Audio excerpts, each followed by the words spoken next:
The warnings have been there, the effects are now visible. Kenya's ecosystem has been adversely distressed. The country recently witnessed a prolonged drought, ravaging most parts of the country. Rains came, but water cannot hold. Rivers are drying up due to massive destruction of forests. Water towers have been encroached and illegal activities have taken center stage. The springs have dried up. The issue of deforestation, even on the slopes, is on the increase. People have encroached into the water tower. So encroachment is really a very huge problem. It is true that there is actual destruction.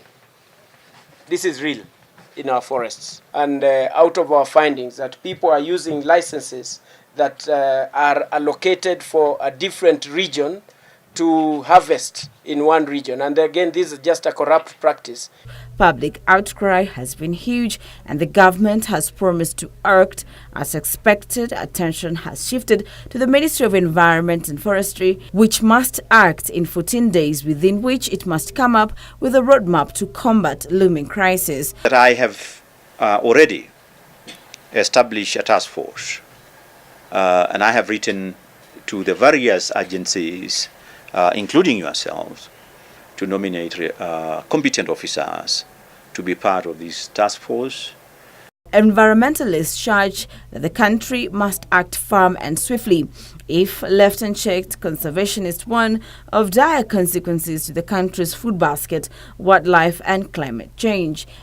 And if it does not rain within a month, environmentalists say more than 2 million people, wildlife and livestock from 7 counties that depend directly on water sources such as Chulu Forest and Isma water towers will be affected. Rivers have dried up.